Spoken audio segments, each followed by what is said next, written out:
हमारी सोसाइटी उसमें बहुत रिस्पेक्ट है एक सिविल सेवक की, और जब वो रिस्पेक्ट माँ बाप के साथ जुड़ जाती है तो उनको 4 लोग ताने भी देते हैं कि कलेक्टर साहब आए नहीं, 4 साल हो गए, क्या कर रहे हैं कलेक्टर साहब। को बोलते ना कि मैं मानता हूँ कि दुनिया में सबसे बड़ी शक्ति आदत, जिसको आदत लग गई, बोलते ना प्रेम में बहुत ताकत होती है, तो प्रेम से ज्यादा ताकत है आदत में। अगर किसी व्यक्ति के अंदर पढ़ने की आदत लग गई तो वो यूपीएससी हो या पीएससी छोड़ देगा, निकाल देगा। क्या बात है।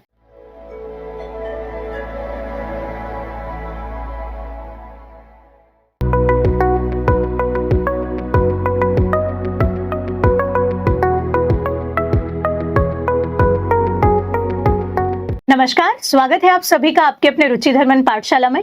जैसा कि आप सभी जानते हैं कि 2019 का जो रिजल्ट है बहुत सालों बाद, जी हाँ बहुत सालों बाद, एक लंबी प्रक्रिया के बाद में आया और इसी में हम टॉपर स्टॉक कर रहे थे। तो आज हमारे साथ में 2019 के टॉपर निशांत चौरसिया जी हैं, जिनका चयन जो है नायब तहसीलदार के पद पर हुआ है। तो पूरी रुचि धर्मन पाठशाला के परिवार की ओर से मैं निशांत चौरसिया जी का स्वागत करती हूँ रुचि धर्मन पाठशाला में कि वो यहाँ आए और अपना अमूल्य समय दिया हमें। सर्वप्रथम तो मैं मैम को धन्यवाद कहना चाहता हूँ कि आपने मुझे यहाँ बोलने का मौका दिया, और अगर मुझे लगता है कि मैं बच्चों का मार्गदर्शन कर पाऊँ या मेरी जो एक लंबी जर्नी रही है, लोग जो मैंने गलतियाँ की हैं वो ना करें या कुछ सीख पाए, तो मुझे बहुत खुशी होगी इसकी कि मैं उनके काम आ पाऊंगा। क्या बात है। तो चलिए आज हम निशांत चौरसिया जी से ये सारी बातें करेंगे कि कैसे उनने एक बार में एमपीपीएससी में इतनी अच्छी पोस्ट ली, और दूसरी बात एक और कि निशांत चौरसिया जी एक इंजीनियर है और पहली बार में ग्रेजुएशन के खत्म होने के बाद में पहली बार में इनका सिलेक्शन हुआ है। तो वैसी कौन सी चीजें करते थे जिससे आप भी एक बार में सेलेक्ट हो सकते हैं, इस पूरे इंटरव्यू में हम विस्तृत रूप से चर्चा करेंगे और जानेंगे। सबसे पहले तो मुझे निशांत जी ये बताइए कि आप कहाँ से बिलोंग करते हैं, या अपना पूरा एक परिचय दीजिए कि आप कहाँ रहते हैं, मम्मी पापा, ये सब चीजें।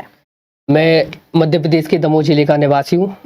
मेरी जो आरंभिक शिक्षा थी वो मैंने सरस्वती शिशु मंदिर दमोह से ही पूरी किया जी। इसके बाद मैंने मैकेनिकल इंजीनियरिंग किया भोपाल से, और 2018 में मैं वहाँ से पास आउट हुआ। और मैंने इंजीनियरिंग के समय ही 3rd ईयर और 4th ईयर से प्रिपरेशन स्टार्ट कर दी थी, जैसे एनसीईआरटी पढ़ना, बेसिक मैंने वहाँ से बनाना शुरू कर दिया था। और मेरी जो अप्रोच थी वो यूपीएससी की मैंने प्रिपरेशन किया था, और फिर मेरा 2019 में जब यूपीएससी का प्री रुक गया तो मैंने एमपीपीएससी का प्री दिया और उसमें मेरा सिलेक्शन हुआ, और उस समय से मैं हमारे सामने जी। निशांत जी, मम्मी पापा के बारे में बताएं कि मम्मी पापा क्या करते हैं और आप कितने भाई बहन हैं? जी, तो मैं एक मध्यम वर्गीय परिवार से बिलोंग करता हूँ जी। मेरी जो माँ जी है वो सरस्वती शिशु मंदिर में शिक्षिका है, और मुझे लगता है कि मेरी जो ये सफलता है सबसे बड़ा योगदान मेरी माँ का ही है। मैं केवल एक साधन मात्र हूँ, साध वो ही है। क्या बात है। उन्हीं ने जो संघर्ष किया है, वो जो मेहनत की है, वो क्योंकि सरस्वती शिशु मंदिर पढ़ाना एक तपस्या है। बिल्कुल हम जानते हैं सरस्वती शिशु मंदिर में जो हमारी स्टार्टिंग होती है, क्योंकि सरस्वती शिशु मंदिर से मैं भी पढ़ी हूँ, तो मुझे पता है कि वो एक अनुशासन जो आपको बचपन से दे दिया जाता है वो सरस्वती शिशु मंदिर के बच्चों में बहुत ज्यादा होता है, क्योंकि हमारी स्कूल की एंट्री जब हम करते हैं या स्कूल के लिए हम निकलते हैं तभी से वो एक अनुशासन हमारे अंदर डेवलप हो जाता है। क्योंकि आप स्कूल के लिए जाते हैं तब आप मम्मी पापा के चरण छू कर जाएंगे, स्कूल पर जब आप पहुंचेंगे तो आचार्य जी और दीदी जी और भाई बहन आपके, और फिर उसके बाद वो 1 से 1.5 घंटे की प्रार्थना। तो शायद निशांत वो आपको भी याद होगी। बिल्कुल, मुझे याद है 1.5 घंटे की प्रार्थना। और मेरा जो सिविल सर्विस में आने का रुझान था जी, तो मेरे स्कूल में जब मैं जो हमारे यहाँ कक्षा बोलते हैं क्लास को, तो प्रथम क्लास से ही गौरव गाथा की जो किताब पढ़ाई जाती थी, जब हमारी प्रार्थना होती है तो उसमें राष्ट्रभक्ति और देशभक्ति गीत से शुरुआत होती है, सरस्वती वंदना होती है, गायत्री मंत्र होता है। तो मैंने देखा कि वो जो मैंने राष्ट्रीय गीत गाए या जो मैंने गौरव गाथा में भारत का इतिहास पढ़ा, हमारी संस्कृति पढ़ी, तो वहाँ से मुझे पूरी जर्नी में ये तैयारी मेरा बेस स्ट्रॉन्ग कर गई। इसलिए मुझे बिना कोचिंग किए मैं समझता हूँ मैं प्रथम प्रयास में सफल हो पाया, क्योंकि मेरे जो स्कूल ने मेरा बेस बनाया वो मुझे बहुत काम में आया, और मुझे कभी लगा नहीं कि मुझे प्रिपरेशन के लिए किसी कोचिंग की जरूरत है। जी। आप मुझे ये बताइए, जैसे आपने स्कूलिंग सरस्वती से करी, उसके बाद इंजीनियरिंग, क्योंकि वो कॉन्फिडेंस ही हो रहा है कि मैंने भी इंजीनियरिंग ही किया है, तो इंजीनियरिंग हम जो करते हैं वो इंग्लिश में करते हैं। तो आपका माध्यम क्या था? हिंदी ही ऑप्ट किया आपने मेंस लिखने के लिए, या एमपीपीएससी के लिए, या यूपीएससी? जैसा कि आपने बताया कि आप यूपीएससी की भी तैयारी कर रहे हैं, तो आपका माध्यम क्या था? मैम माध्यम क्या होता है कि विचारों की एक अभिव्यक्ति का भाषा जो है वो माध्यम है, साधन मात्र है जी। जो मेरी मातृभाषा है हिंदी, मैं उसमें ज्यादा अच्छे से सोच पाता हूँ और मैंने सोचा कि जिस चीज में मैं सोच पाऊंगा वही मैं लिखूंगा। तो मेरी जो प्रारंभिक जो तैयारी है वो हिंदी भाषा में हुई, इसलिए मैंने अपना माध्यम हिंदी को रखा। ओके, ठीक है, मतलब हिंदी में इन्होंने माध्यम रखा। इससे आपको एक चीज और सीखने मिली होगी, क्योंकि हमारे सामने निशांत जी बहुत सारे बच्चों का प्रश्न आता है कि मैम हम कौन सा माध्यम रखें। तो यहाँ पर मैं आपको क्लियर कर दूं कि आपने जो भी ग्रेजुएशन में किया है वो भी आप माध्यम रख सकते हैं, या जो आपका स्कूलिंग का है वो भी आप माध्यम रख सकते हैं। बहुत अच्छी बात बोली निशांत जी ने कि आप अपना माध्यम उसमें रखें जिसमें आप अपनी भाव अभिव्यक्ति या विचारों को अच्छे से पुट ऑन कर सकते हैं या रख सकते हैं। बिल्कुल। तो मुझे लगता है क्योंकि हमारा जो बेस होता है या जो परीक्षा में होता है वो स्कूलिंग का ज्यादा रोल रहता है, बहुत बड़ा। बिल्कुल। तो हमें ऐसा लगता है कि स्कूल में जो आप माध्यम अपनाते हैं वो रखना चाहिए, या फिर कॉलेज का भी रख सकते हैं। मुझे लगता है कि ये अब व्यक्ति पे भी निर्भर करता है। अगर उसे लगता है कि उसकी इंग्लिश अच्छी है तो सिलेक्शन में भी जो वर्तमान ट्रेंड चल रहा है इंग्लिश मीडियम वालों को इसीलिए ज्यादा प्रेफरेंस, क्योंकि इंग्लिश में हम कम शब्दों में बड़ी बात बोल सकते हैं, बोलते की पॉइंट। तो अगर आप की पॉइंट इंग्लिश में ज्यादा अच्छे से लिख पाते हैं, और अभी आपने देखा होगा कि आयोग ने जिस तरह से कॉपी की लेंथ भी बढ़ा दी जी, तो जो हिंदी भाषा है तो जब हम उसको लिखते हैं तो थोड़ा समय मुझे लगता है कि विद कंपेयर टू इंग्लिश ज्यादा लगता है, बिल्कुल, मात्राएं लगाना पड़ती है, मात्राएं लगाना। लेकिन इंग्लिश में जो है वो मैंने देखा, मेरे भी जो इंग्लिश मीडियम के दोस्त हैं वो 5 या 10 मिनट पहले कर लेते थे एग्जाम, क्योंकि उसमें उनको एक तो की पॉइंट में काम हो जाता है, कम लिखना पड़ता है, और सिरोरेखा मात्राएं ये सब दिक्कत नहीं है लगाने की। तो अगर किसी व्यक्ति को लगता है कि वो इंग्लिश में अच्छा है, सोच पाता है, लिख पाता है, क्योंकि इंग्लिश बोलना और इंग्लिश लिखना दो अलग अलग चीज है। बिल्कुल बिल्कुल। क्योंकि जैसे मैं तो सरस्वती में पढ़ा हूँ तो मुझे मालूम है कि मेरी स्पेलिंग बहुत मिस्टेक होती है जी, तो इसलिए मैंने हिंदी को चुना कि जांचने वाले को ये ना लगे कि कहना क्या चाहता है। बहुत बढ़िया। अब हम आगे चर्चा में वही चीज जिसके लिए आप वेट कर रहे हैं कि प्री मेंस और इंटरव्यू की तैयारी इन्होंने कैसे करी, इस पर विस्तृत रूप से चर्चा करेंगे। तो सबसे पहले जैसे कि आप सभी जानते हैं 3 स्टेजेस में हमारा एमपीपीएससी एग्जाम होता है और यूपीएससी भी होता है। यूपीएससी पर हम फर्दर चर्चा करेंगे क्योंकि निशांत जी का यूपीएससी भी यहाँ पर कहीं ना कहीं एक प्रोसेस में है। मेंस और प्रीलिम्स के इंटरव्यू या बोलना चाहिए आप यूपीएससी में इन्होंने कई चीजें क्वालिफाई किया हुआ है। तो अगर आप चाहते हैं यूपीएससी से रिलेटेड या एमपीपीएससी से भी रिलेटेड कुछ और बात करना तो निशांत जी से हम एक लाइव सेशन भी करवा देंगे, उसमें आप बात कर सकते हैं। जो भी आपके डाउट रहेंगे तो आप जुड़ सकते हैं मैडम के माध्यम से जी, मैं बिल्कुल क्लियर करने की पूरी कोशिश करूंगा। वही, थैंक यू निशांत जी। अब हमको सबसे पहले ये बताइए, जो हमारा पहला स्टेज होता है प्रीलिम्स, और वर्तमान में तो अभी 60 पोस्ट आई है। मुझे लगता है निशांत जी अगर इसको बढ़ाएं भी तो वो मैक्सिमम से मैक्सिमम 100 या 120 तक करेंगे, या पता नहीं, मतलब अभी हम मान के चले 60, मिनिमम 200 या 250 के अप्रोक्स रहेंगी, बढ़ेंगी वो भी, क्योंकि पूरा डाटा है। मुझे ये लग रहा है कि वो 150 के अंदर सिमटा देंगे, बिल्कुल मुझे ऐसा लग रहा है। तो कंपटीशन तगड़ा होने वाला है, कंपटीशन तो तगड़ा है वही। तो उसके लिए आप प्रीलिम्स का मुझे बताइए कि क्या कैसे स्ट्रेटेजी रखी थी आपने, और हमारे बच्चे कैसे स्ट्रेटेजी रखे अभी। जो मेरी स्ट्रेटेजी रही है प्री के लिए, तो मेरा मानना था कि रिसोर्सेज का मिनिमम उपयोग करना है और रिवीजन पे ज्यादा जोर देना है जी। मैं क्या करता था कि जो भी रिसोर्स है वो एक कोई भी चुन लिया, मैं ये नहीं बोलूंगा कि रिकमेंड करूंगा कि आप इस कोचिंग से पढ़ो या उस कोचिंग से, आपने जो भी एक नोट्स लाए हैं उसको आपको बार बार रिवीजन करना है। आपने कोचिंग का नाम लिया तो एक बार मैं फिर से ये बताना चाहूंगी या बोलना चाहूंगी कि निशांत जी ने कहीं पर भी इंदौर में कोचिंग नहीं करी है, सिर्फ सेल्फ स्टडी से इन्होंने यहाँ पर ये जो रैंक है वो लाई है।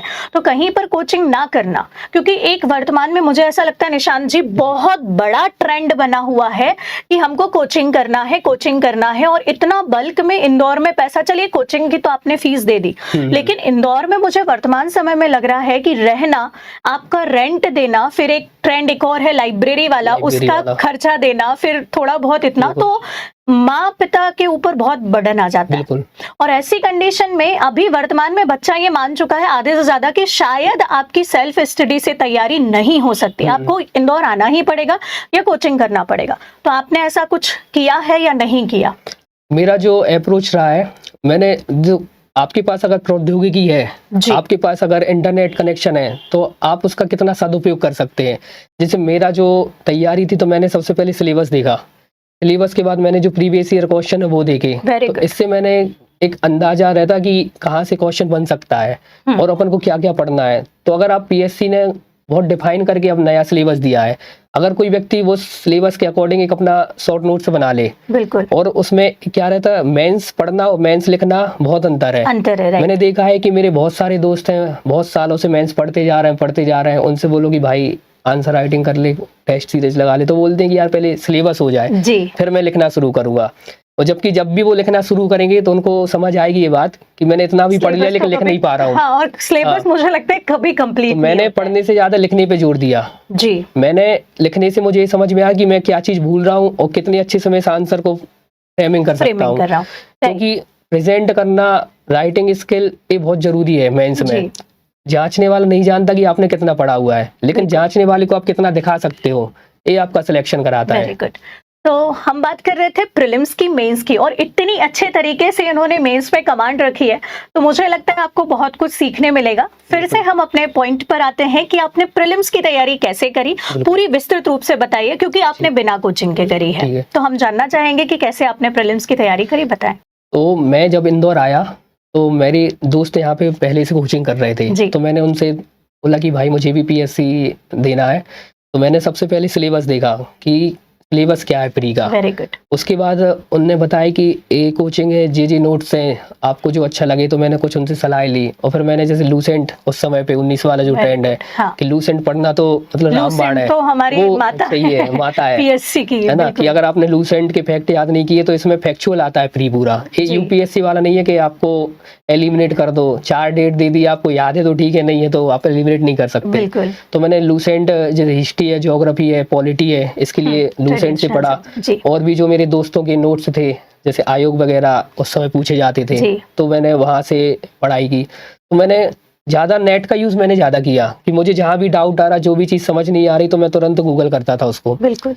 क्योंकि शुरुआत में मैंने वीडियो देखना शुरू किया, यूट्यूब पे बहुत हर सब्जेक्ट की वीडियो पड़ी थी, लेकिन मुझे समझ में आया कि वीडियो आप देख लो, उसके बाद चीजें स्किप हो जाती है।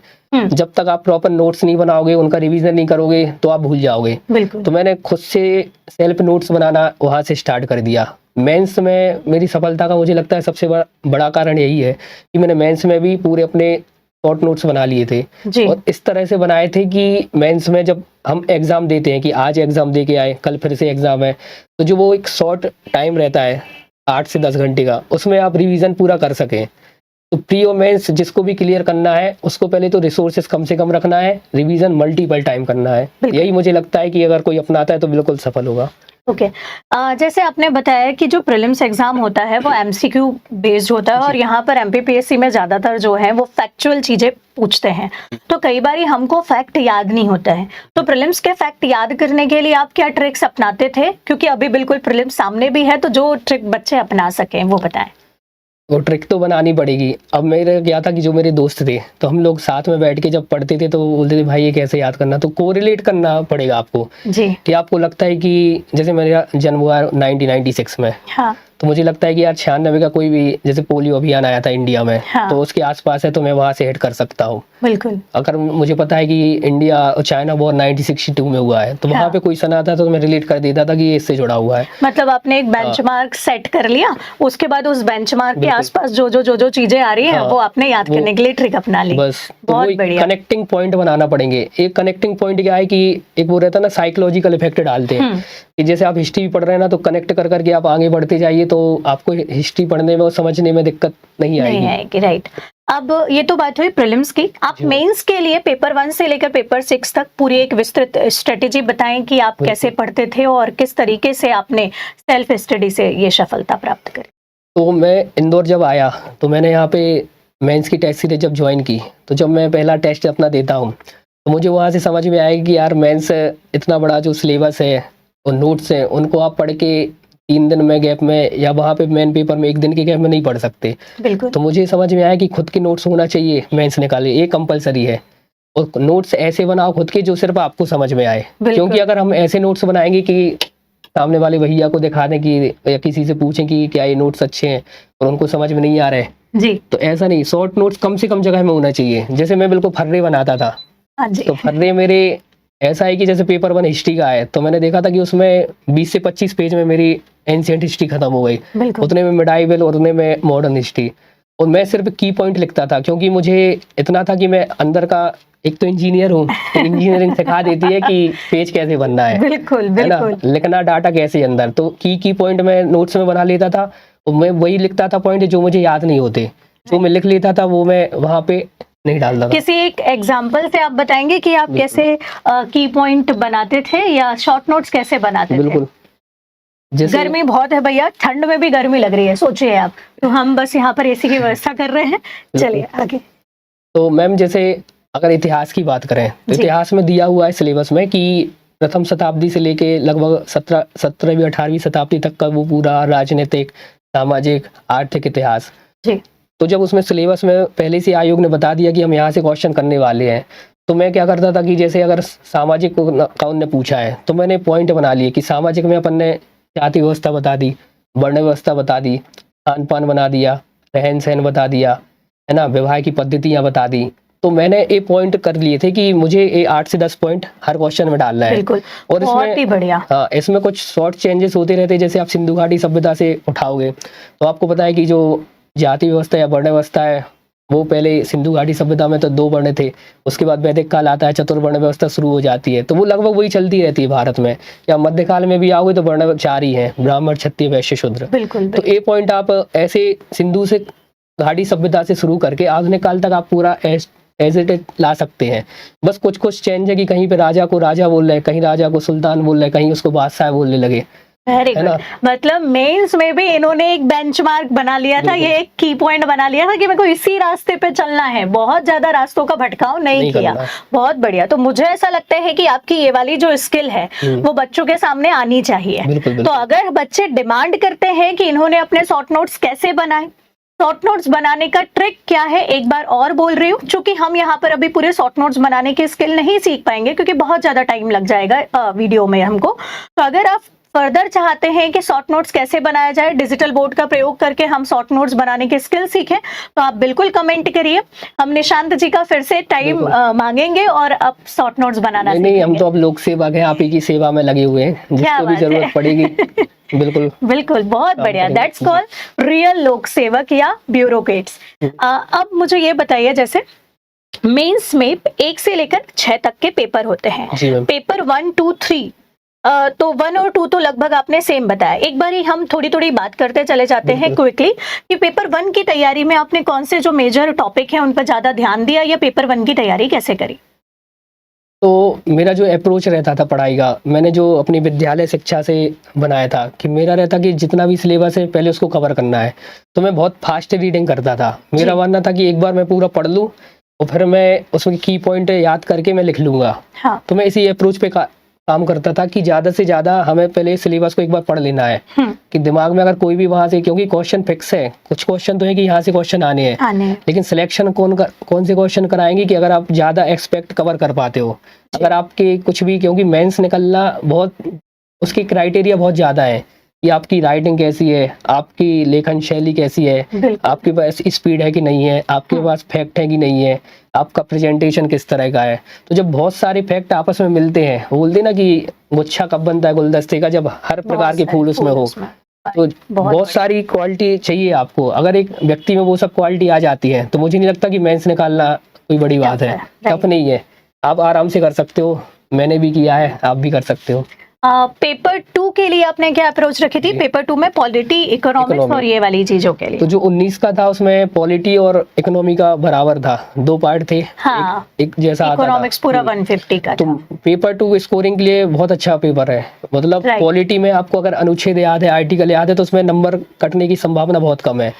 और इकोनॉमी के लिए चूंकि मैंने 2018 से इंजीनियरिंग, जब यूपीएससी की तैयारी शुरू की तो मैं द हिंदू पढ़ता था।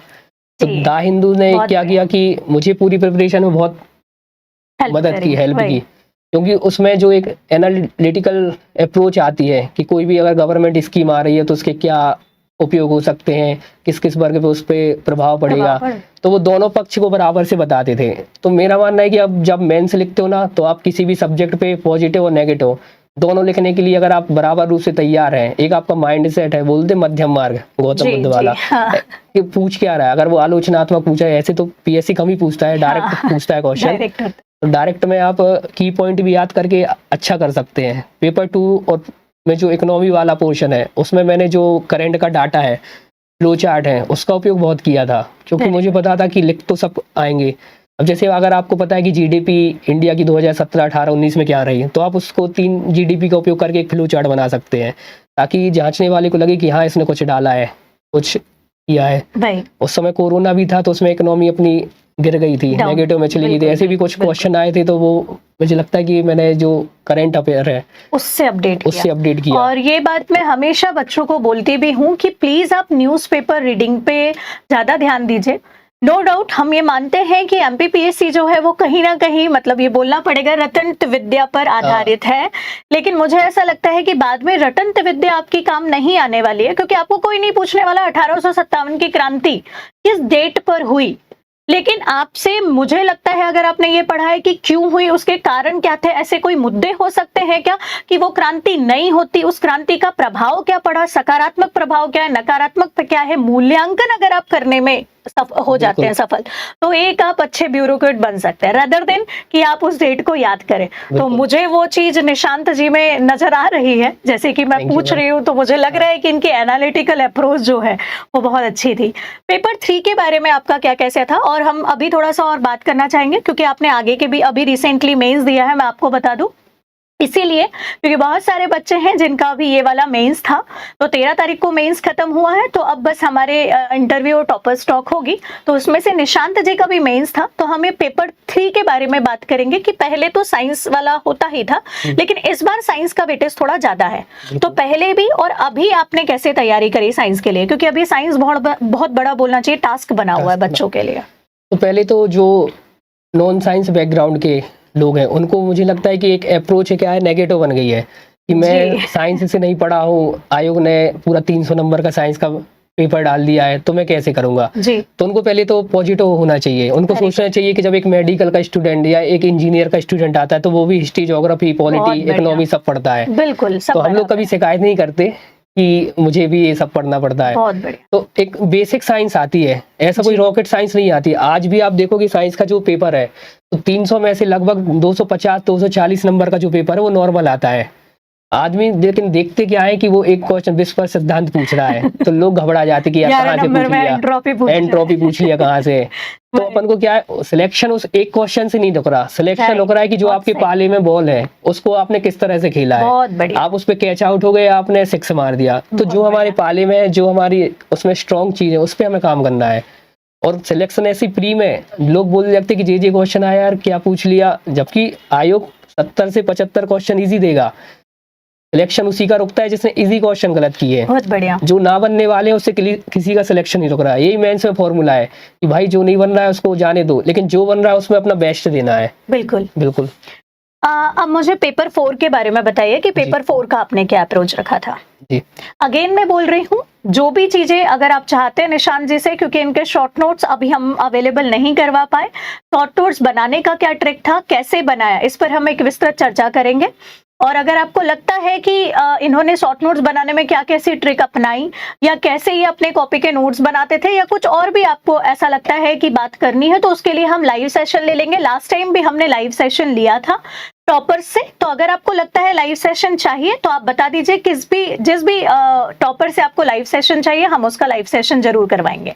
तो निशांत जी आप मुझे पेपर 4 के बारे में बताएं कि कैसे क्या तैयारी करें। तो एथिक्स का मुझे लगता है कि ज्यादातर बच्चों को डर लगता है कि एथिक्स है, दर्शन है, अब अपन तो दर्शन शास्त्री है नहीं, तो अपन कैसे करेंगे। तो मुझे लगता है कि एथिक्स में मैंने भी जब प्रिपरेशन स्टार्ट की, तो मैं जब नोट्स पढ़ता था तो मैं भी सोचता था कि यार क्या क्या लिखा हुआ है, इसको कैसे याद कर पाएंगे।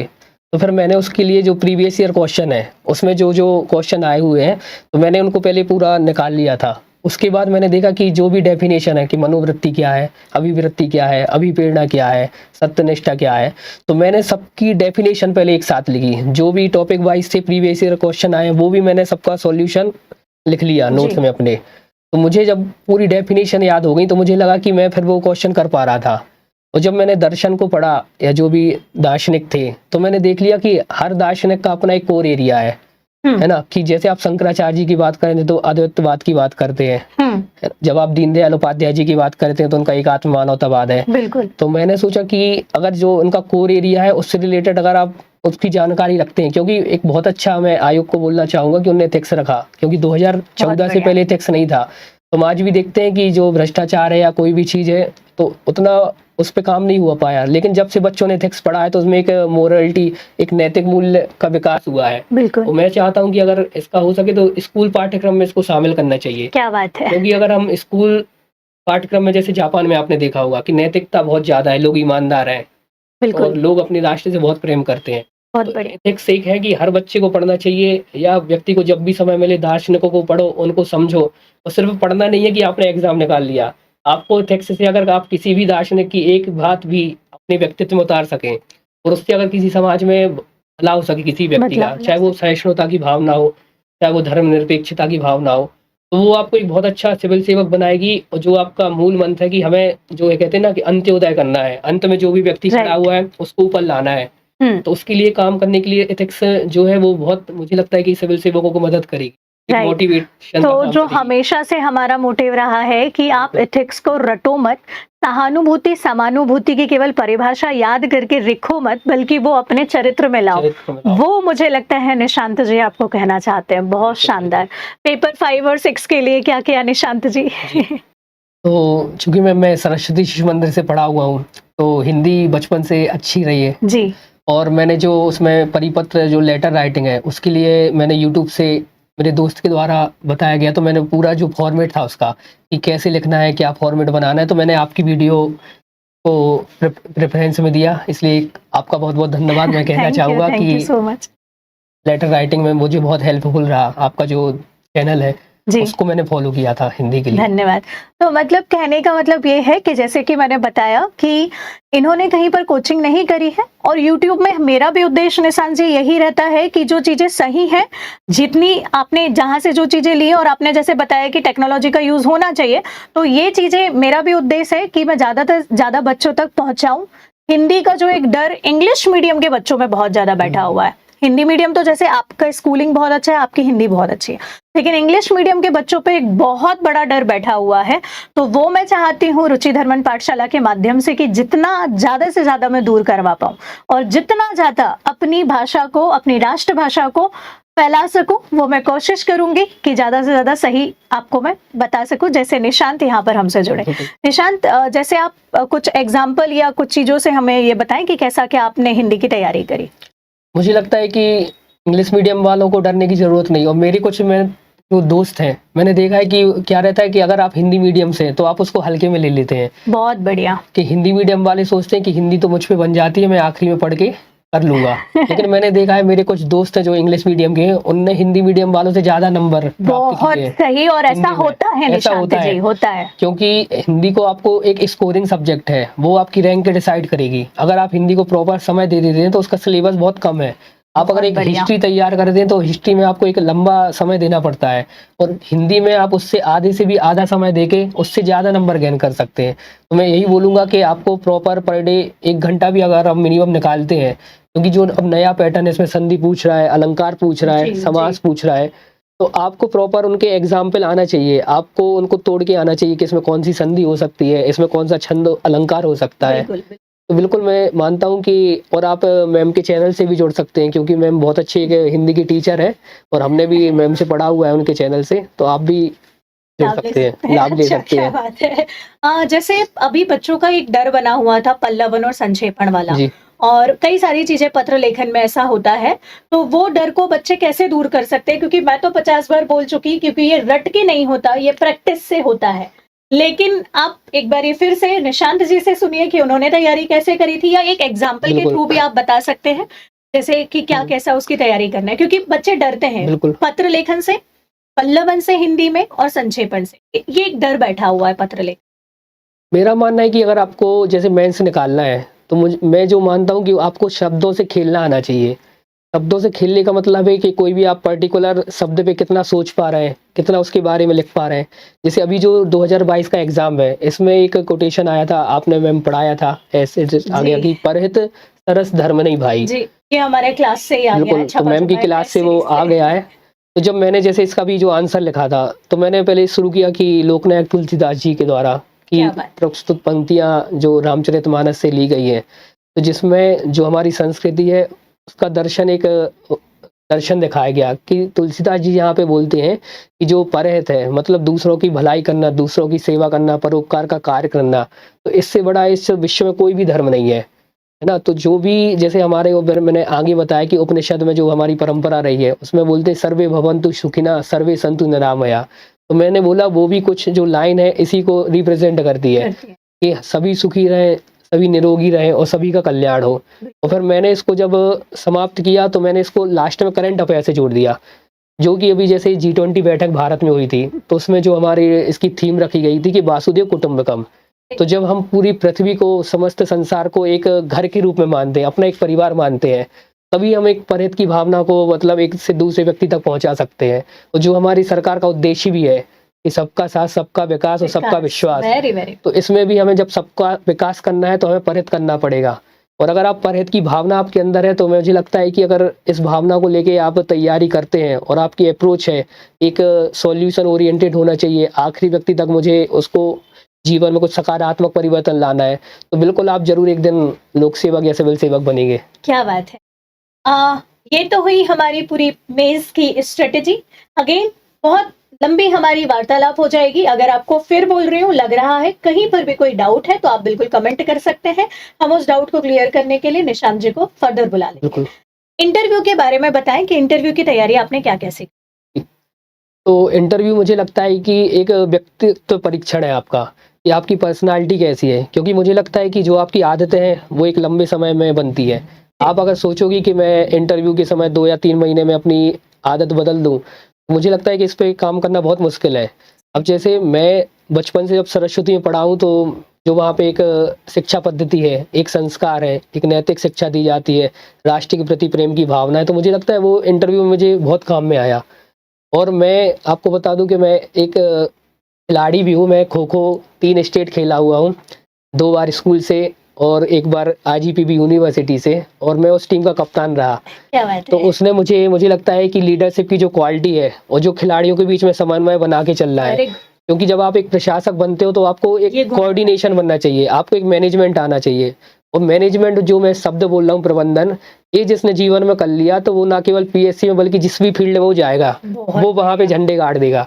इंजीनियर ने, जो इंजीनियर होते हैं, वो मैंने देखा है कि मैनेजमेंट बहुत अच्छा है उनका, वो किसी भी एग्जाम में जाएंगे वहाँ पे वो उसको क्लियर कर ले जाएंगे, क्योंकि मैनेजमेंट जिसके पास है, टाइम मैनेजमेंट हर चीज का, मुझे मतलब मेरा पर्सनल मानना है कि मैनेजमेंट होना चाहिए जीवन में। बहुत सही। आप पढ़ाई कैसे करते थे? क्या कैसे, जैसे अब मैनेजमेंट की बात ही हो रही है, तो आपका शेड्यूल क्या होता था? आप पढ़ाई कैसे करते थे? क्या दिनचर्या होती थी? किस तरीके से आप पढ़ते थे? बिल्कुल, तो जो दिनचर्या रहती थी, तो मेरा क्या रहता था कि सुबह 8 बजे से मैं पढ़ने बैठ जाता था। तो सबसे पहले मुझे न्यूज़पेपर चाहिए, मैं न्यूज़पेपर पढ़ूंगा, फिर दूसरे काम करूंगा। और मेरे दोस्त पूछते थे कि कितने घंटे पढ़ना चाहिए, लोगों को डाउट रहता है कि सिलेक्शन होगा, अभी भी बच्चों को। तो मैं उनसे एक बोलता हूँ कि भाई पढ़ने से सिलेक्शन नहीं होना है। तो वो घबरा जाते हैं कि ये क्या बोल रहा है, पढ़ने से नहीं होता। मैं बोलता हूँ कि जब कंपटीशन में आप आते हो, कंपटीशन एग्जाम में, तो आप बोलो कि मैं 6 घंटा पढ़ता हूँ या 8 घंटा पढ़ता हूँ या 10 घंटे। सीट अगर 200 है और मान लो कि आपका जो कॉम्पिटिटर है, आप 10 घंटे ही पढ़ रहे, वो 12 घंटे पढ़ रहा, तो वो आपसे आगे निकल गया, आपका सिलेक्शन नहीं हुआ। तो अगर आपको कंपटीशन एग्जाम में फाइट करना है ना, तो आपको कंपटीशन में आगे रहना पड़ेगा, और उसके लिए आपको जितना भी एफर्ट मानना पड़े वो आपको लगाने पड़ेंगे उसमें, क्योंकि यहाँ पे गला काट प्रतियोगिता है। आपने अगर थोड़ा भी कमी है, और है भी बहुत से, मैंने देखा है कि मेरे दोस्त बहुत लंबे समय से तैयारी कर रहे हैं, उनका मेंस क्लियर नहीं हो रहा, किसी का इंटरव्यू नहीं हो रहा, क्योंकि एक आपको एक स्ट्रेटेजी चाहिए, और स्ट्रेटेजी पे पर डे आपको काम करना पड़ेगा। जैसे मैं अगर सोशल मीडिया भी चलाता हूँ, तो अगर मैं इंस्टा या यूट्यूब जो भी चलाता हूँ, तो मैं बहुत सारे ऐसे पेजेस फॉलो किया हूँ, जैसे कविताएं हैं, तो मैं कविता पढ़ता रहता हूँ, वो मुझे निबंध में काम आ जाती है। बहुत बढ़िया। और जैसे मैंने जो करंट अफेयर है, जैसे एक वर्ल्ड अफेयर करके यूट्यूब पे चैनल है, उसमें मैंने इंटरनेशनल रिलेशनशिप में मुझे बहुत इंटरेस्ट है, तो मैं देखता रहता हूँ। तो मैं जब सोशल मीडिया भी चलाता हूँ तो मैं वही चीज़ देखता हूँ जो मुझे काम आए मेरी प्रिपरेशन में, पीएससी से रिलेटेड हो। तो इससे मुझे लगता है कि मेरी वहाँ से भी तैयारी चलती रहती है। मतलब मैं जब पढ़ता भी नहीं हूँ तो भी मुझे कुछ ना कुछ पढ़ता हूँ तो मैं बताऊंगा लोगों को कि अगर आप पढ़ाई में है, आप प्रिपरेशन कर रहे हैं, तो आपको समय पढ़ने के लिए नहीं निकालना, आपको निकालना है अदर कार्य के लिए। जैसे मैं स्ट्रेटेजी पे काम करता था कि 1 घंटा पढ़ लिया, फिर 10 मिनट का ब्रेक। तो मैं जैसे उठता था तो पहले 1 घंटा पढ़ लेता था, फिर 10 मिनट के ब्रेक में जो भी ब्रश करना है वो कर लिया। मुझे लगता है ये किसी पहले ही बच्चे ने ये बोला होगा कि मैम हमको पढ़ने के लिए समय नहीं निकालना है, हमको दूसरे काम करने के लिए समय निकालना है। और आपके पूरे कमेंट भरे रहते हैं, या क्लास में बच्चों की इतनी भरी क्लास में ये रहता है कि मैम कितने घंटे पढ़े। अरे पढ़ना नहीं है, कितने घंटे बर्बाद करे इस पे प्रश्न करो, है ना। बहुत बढ़िया, बहुत और ही बढ़िया। मुझे लगता है कि एक ऑब्जर्वेशन रहना चाहिए। अगर आपको सिविल सर्विस क्लियर करना है तो आपको ऑब्जर्वेशन क्षमता बहुत अच्छी हो। जैसे मैं बताना चाहूँगा, अगर मैं मार्केट जाता हूँ तो मैं देखता रहता हूँ कि जो दुकान है कौन सी कंपनी का नाम लिखा है, किस देश की हो सकती है। अगर मैं हॉस्पिटल जाता हूँ तो जो भी सरकार की योजना है, तो जैसे जननी शिशु सुरक्षा है या जननी एक्सप्रेस है या पोलियो अभियान है, तो उसमें बहुत अच्छा दिया रहता है डायग्राम के रूप में। तो आप वहाँ भी उसको देख सकते हो। आप कोई भी सरकारी सेकंड पार्ट में काम आ जाए। तो जब आपको अगर सिलेबस अगर आप वो बोलते ना कि जब आपको पूरा सिलेबस दिमाग में है, तो आप जब न्यूज़पेपर उठाते हो तो पता चल जाता है, हिट कर जाता कि ये लाइन में पेपर 2 में यूज कर सकता हूँ, ये पेपर 3 में काम आ सकती है, इसको मैं निष्कर्ष में डाल सकता हूँ। तो मेरी यही अप्रोच रहती थी कि जब मैं आंसर राइटिंग करता था तो ज़्यादा से ज़्यादा एग्जाम्पल दूँ, ज़्यादा से ज़्यादा उसको करंट से रिलेट करके बता पाऊँ। क्योंकि जांचने वाले को जब एक सी कॉपी दिखती है और कुछ हटके दिखता है तो वो उसको लगता है कि यार इसको कुछ देना चाहिए, इसने कुछ हटके किया है। तो वही है, आपको अगर कंपटीशन में आगे बढ़ना है, सिलेक्शन लेना है तो कुछ हटके करना पड़ेगा। और सबकी अपनी स्ट्रेंथ है, सबकी अपनी वीकनेस है। अगर मैं आपको कुछ बता दूं और आप सोचो मैं वो फॉलो करके सिलेक्शन ले लूंगा तो ये गलत है, क्योंकि मुझे नहीं पता कि आपकी क्या स्ट्रेंथ है, क्या कमजोरी है। पहले तो आप अपनी स्ट्रेंथ देख लीजिए, अपनी कमजोरी देख लीजिए। अब जैसे मेरी, तो मैं समझता हूँ कि मेरी स्पीड अच्छी है, मुझे कभी भी लिखने में दिक्कत नहीं आई। तो अगर मैं कम भी प्रैक्टिस करूंगा लिखने की तो मैं पेपर पूरा कर लूंगा। लेकिन मैंने देखा है बहुत से दोस्त हैं, वो हमारे किसी के 2 क्वेश्चन छूट जाते, किसी के 3, किसी के 4, पेपर पूरा नहीं हो पाता। 19 तक तो सिलेक्शन का आधार था पेपर पूरा होना। और अभी फिर से आयोग ने जो कॉपी की लेंथ बढ़ा दी है, तो अभी भी बहुत बच्चों को दिक्कत आई कि पेपर पूरा कैसे करें। तो वही है कि आपको अपनी कमजोरी देखो। किसी को फैक्ट याद नहीं होते तो आप फैक्ट लिख सकते हैं शॉर्ट में। किसी की राइटिंग अच्छी नहीं है तो राइटिंग पे काम कर ले। किसी की स्पीड कम है तो डेली लिखे, क्योंकि जितना आप लिखोगे उतनी आपकी स्पीड बढ़ेगी। राइट, बहुत बढ़िया। और 2019 के बच्चे से तो एक प्रश्न बनता ही है कि 2019 से आज 2024 है, मतलब 2019 से 23 में जरूर उनने रिजल्ट दे दिया, लेकिन आप 2024 में यहाँ पर खड़े हैं। इतनी लंबी जर्नी रही, तो किया क्या आपने? क्या डिमोटिवेट होते थे? और डिमोटिवेट होते थे तो मोटिवेशन कैसे आपके अंदर आता था? क्योंकि हमारे बच्चे 1, 2 साल, 3 साल में ही वो हो जाते हैं, और 2019 के बच्चे ने जितना झेला है, मुझे लगता है अभी तक के एमपीपीएससी के रिजल्ट में ऐसा नहीं होगा। एक बार और 2012 के अराउंड में हुआ था, लेकिन वो 1-2 साल था, शायद 3 साल, और उसमें भी आधे बच्चे थे। लेकिन 2019 ने तो बहुत एक लंबी प्रक्रिया कर ली। तो आप इस दौरान कर क्या रहे थे? देखो, जो भी मैं समझता हूँ कि जो भी बच्चे जैसे लगभग 1900 के आसपास इंटरव्यू में पहुंचे थे, तो बहुत मेंटली मैं समझता हूँ हर एक बच्चा इसमें डिप्रेशन में गया हो। मैं भी गया हूँ। मैं सोचूं कि आपको बोल दूं तो ये गलत है, क्योंकि यार एक जब एस्पिरेंट तैयारी करता है तो उसको सिखाया जाता है कि आपको अपने जीवन का 1-1 मिनट का सदुपयोग करना है, 1 घंटा भी बर्बाद नहीं करना है। और हम उसी अप्रोच को लेकर तैयारी करते हैं। कभी हमारे अगर 2 दिन भी खराब हो जाए तो हम लोग को लगने लगता है यार कि 2 दिन खराब हुआ, क्योंकि वहां पे कोई और पढ़ के आगे बढ़ जाएगा।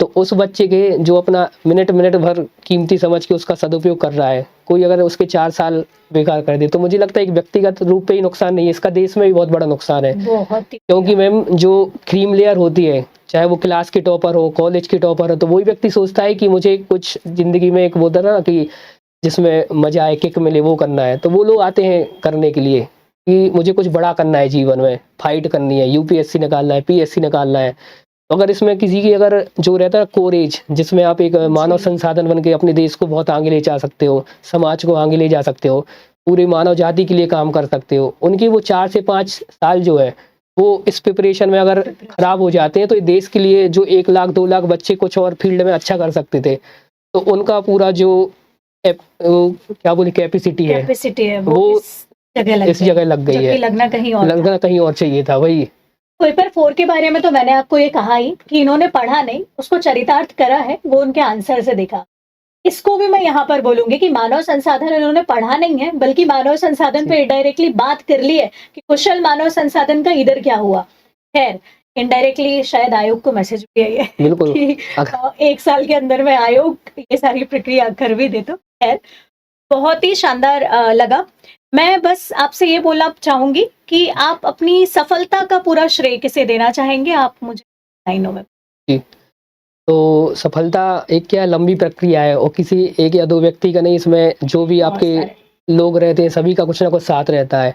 तो मैं मानता हूँ कि सबसे बड़ा जो सफलता का श्रेय मैं अपनी माँ को देना चाहूँगा, क्योंकि एक मध्यम वर्गीय परिवार से हूँ। तो मेरे घर में बस हम 2 भाई पढ़े लिखे हैं, बाकी और कोई ज़्यादा नहीं पढ़ा है। तो मेरी माँ सरस्वती शिशु मंदिर में शिक्षिका है, तो उनने एक पढ़ाने का काम किया। तो सरस्वती में मेरी और मेरे भाई की फीस नहीं लगती, क्योंकि जो वहाँ पे आचार्य लोग रहते हैं, तो मेरी पढ़ाई वहाँ से फ्री हो गई।